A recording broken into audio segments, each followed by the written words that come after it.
In a private moment caught on a hot mic, Trump whispered to Macron, "I think he wants to make a deal for me." But what kind of deal? And what did Ukraine just sacrifice for peace? For nearly 4 years, Ukraine has bled. Cities reduced to rubble, families torn apart, a nation fighting for its very existence. But in the span of 1 week, everything changed. Trump met Putin in Alaska. European leaders rushed to Washington. And now, the word security guarantees is on everyone's lips. But what does that actually mean when the stakes are this high? Putin received a warm welcome in Alaska, something that would have been unthinkable just months ago. The optics were deliberate. 2 strongmen meeting as equals while the world watched. But behind the pageantry, Putin was calculating. He's winning on the battlefield, his economy is surviving sanctions, and time is on his side. So why agree to talk at all? Because Putin understands something crucial. Trump wants a legacy moment, and desperate leaders make concessions. Within 48 hours of the Alaska summit, 6 European leaders were on planes to Washington. This wasn't diplomacy, this was damage control. They understood what was at stake. If Trump cut a deal with Putin without them, Europe could wake up to a new reality where Russian aggression is rewarded and NATO's credibility crumbles. The hasty trip revealed their deepest fear, that America might abandon them when it matters most. The White House meeting was historic, but not for the reasons you might think. Yes, 7 leaders gathered to discuss Ukraine's future. But watch the body language, listen to the carefully chosen words. This wasn't negotiation, it was performance.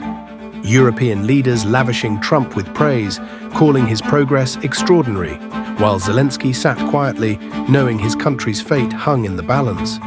Everyone was playing a role, desperate to influence the one man who holds all the cards. Here's what nobody wants to say out loud. Security guarantees is diplomatic code for "we'll try to help, maybe." The spectrum ranges from strongly worded letters to full military intervention.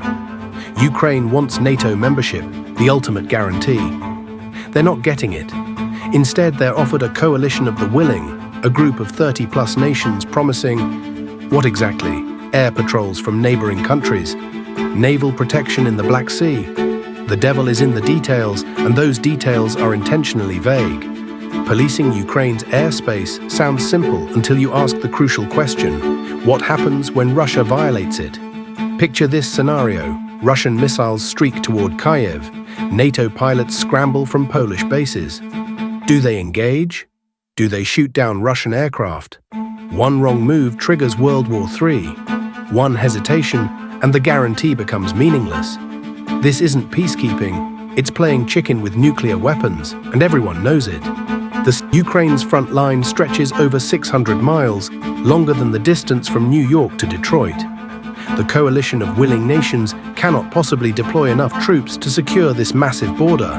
Even if they could, Russia would never accept NATO boots on Ukrainian soil. Putin has made this absolutely clear. Any Western troops in Ukraine equals escalation.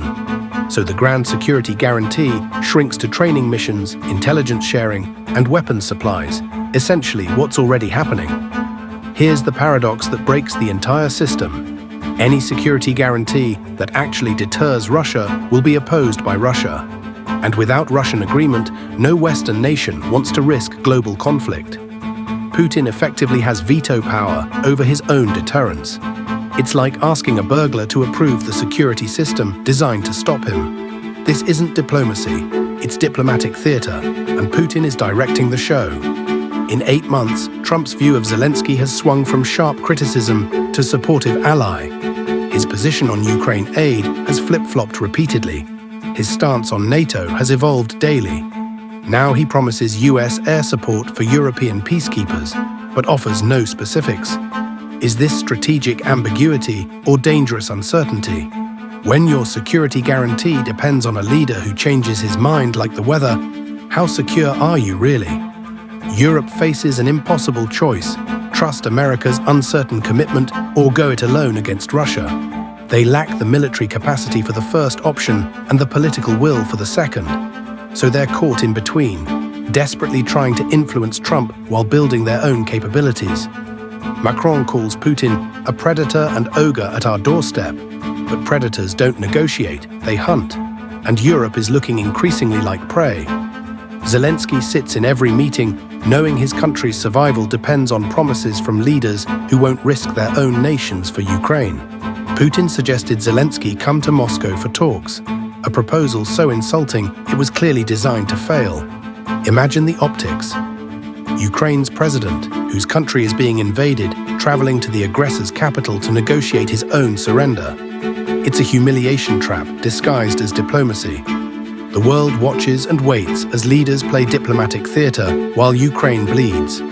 Security guarantees without security, peace talks without peace, negotiations without leverage. Perhaps the most honest moment came from Trump himself, caught on that hot mic. I think he wants to make a deal for me. Not for Ukraine, not for Europe, not for peace, for him. In the end, that might be the only truth in this entire charade. The question isn't whether Ukraine will get security guarantees. The question is whether those guarantees will be worth more than the paper they're written on. History suggests otherwise. But hope, like Ukraine itself, endures against impossible odds. What do you think? Are these security guarantees real protection or diplomatic theater? Share your thoughts below, and if this opened your eyes to what's really happening behind the headlines, make sure you subscribe for more deep dives into the stories that shape our world.